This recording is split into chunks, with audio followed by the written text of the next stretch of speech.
দারুণ একটা খবর বেরিয়েছে যে এবারে কিন্তু ৮০,০০০ টাকার গল্প। হ্যাঁ দর্শক, ৮০,০০০ টাকার গল্প কারা পাবেন, কিভাবে পাবেন, কি সুবিধা কি অসুবিধা সমস্ত তথ্য থাকছে এই ভিডিওতে। আমি আপনাদেরকে শুধু খবরটা দেখাবো, খবরটা দেখিয়ে আপনারা অবাক হয়ে যাবেন। কত ভালো একটা খবর দেখুন। বলছে ৮০,০০০ টাকা করে কিন্তু এবারে পাওয়া যাবে, সেটাও রাজ্য সরকারের তরফ থেকে। সরকারি এটা স্কিম কাদের জন্য, কিভাবে এলিজিবল হতে হবে বা কিভাবে আবেদন করতে হবে, সেই সমস্ত বিষয়গুলো আপনাদেরকে বলার চেষ্টা করব, যাতে করে আপনারা এই ৮০,০০০ টাকার ফায়দা নিতে পারেন সরকারি তরফ থেকে।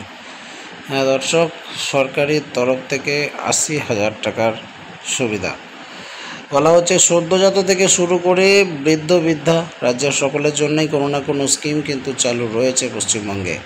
কন্যাশ্রী থেকে শুরু করে লক্ষ্মীর ভাণ্ডার, স্বাস্থ্যসাথী, সেই তালিকায় নাম রয়েছে অনেকের। এমনই একটা প্রকল্পের অধীনে ৮০,০০০ টাকা করে দিয়ে থাকে রাজ্যের সরকার। বর্তমানে হকার উচ্ছেদ নিয়ে উত্তাল চলছে রাজ্য রাজনীতি। সম্প্রতি মুখ্যমন্ত্রী মমতা বন্দ্যোপাধ্যায় হকার সমস্যা নিয়ে উষ্মা প্রকাশ করেছেন। এরপর থেকেই রাজ্যের নানান প্রান্তে অ্যাকশানের ছবি দেখা যাচ্ছে। শুরু হয়েছে হকার উচ্ছেদ করার প্রক্রিয়া। যদিও বৃহস্পতিবার হকারদের আন্দোলনের তীব্রতা দেখে মুখ্যমন্ত্রী ১ মাস সময় দেওয়ার কথা বলেছেন। এই আবহে শিরোনামে উঠে এসেছে রাজ্য সরকারের একটা প্রকল্প। পশ্চিমবঙ্গ সরকারের তরফ থেকে এই প্রকল্পটা রাজ্যের হকারদের জন্য চালু করা হয়েছিল, যার মাধ্যমে বাংলার পৌরসভা অঞ্চলে ব্যবসা করা হকারদের ৮০,০০০ টাকা করে বেতন দিয়ে থাকে সরকার। পৌরসভা এলাকার হকার যারা পৌরসভা এলাকায় ব্যবসা করেন এবং গ্রামীণ এলাকার কোনো ব্যক্তি পৌরসভা এলাকায় হকারি করলে এই প্রকল্পের সুবিধা কিন্তু অবশ্যই পাওয়া যাবে। তাছাড়াও বলা রয়েছে যে ২০২৩ সালে এই প্রকল্পের কথা ঘোষণা করেছিল রাজ্যের সরকার। এই স্কিমের নিয়ম অনুসারে উচ্ছেদ হকারদের পৌরসভায় আবেদন জানাতে হবে। এরপর তাদের ৩ মাস অন্তর টাকা প্রদান করা হবে। দুর্গাপুজো বা অন্য কোনো অনুষ্ঠান এলে দেখা যায় বড় বড় অপ্রয়োজনীয়রা টাকা দিয়ে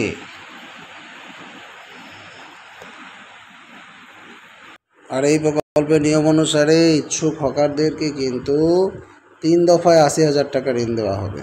প্রথমে ১০,০০০ টাকা দেওয়া হয়, আর সেই টাকা শোধ হওয়ার পর আরও ২০,০০০ টাকা দেওয়া হয়, আর সেই টাকা যদি শোধ হয়ে যায় তাহলে ১ বছর সময় দেওয়া হয়।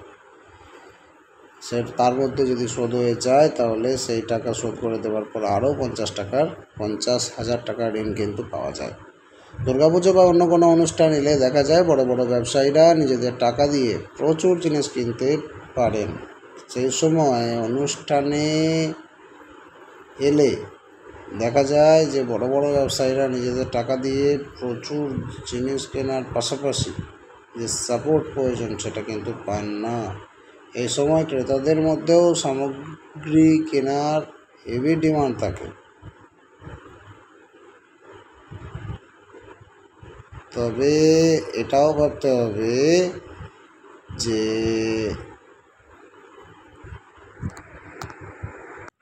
এই বিষয়টা তো এখানে স্পষ্ট যে বড় বড় ব্যবসায়ীরা নিজেদের টাকা দিয়ে প্রচুর জিনিসপত্র কিন্তু কিনতে যেমন পারেন, আর সেই সময় ক্রেতাদের মধ্যেও কিন্তু একটা সামগ্রী কেনার হেভি ডিমান্ড কিন্তু থাকে পুজো আজার হেলে। তবে ভাঁপড়ে পড়েন ছোট ছোট ব্যবসায়ীরা বা হকাররা।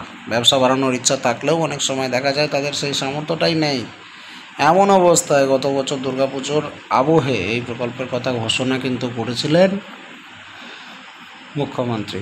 এই প্রকল্পের কথা ঘোষণা করা হয়েছে এখনও ১ বছর পেরোয়নি, তাই অনুমান করা হচ্ছে এবারও এই ধরনের কোনো প্রকল্পের কথা ঘোষণা করবেন মুখ্যমন্ত্রী, অথবা গত বছর ঘোষণা করা এই প্রকল্পের মেয়াদ কিন্তু বাড়িয়ে দেওয়া যেতেই পারে। এবার দেখা যাক রাজ্য সরকারের তরফ থেকে এ নিয়ে কোনো সিদ্ধান্ত নেওয়া হয় কিনা। ধন্যবাদ।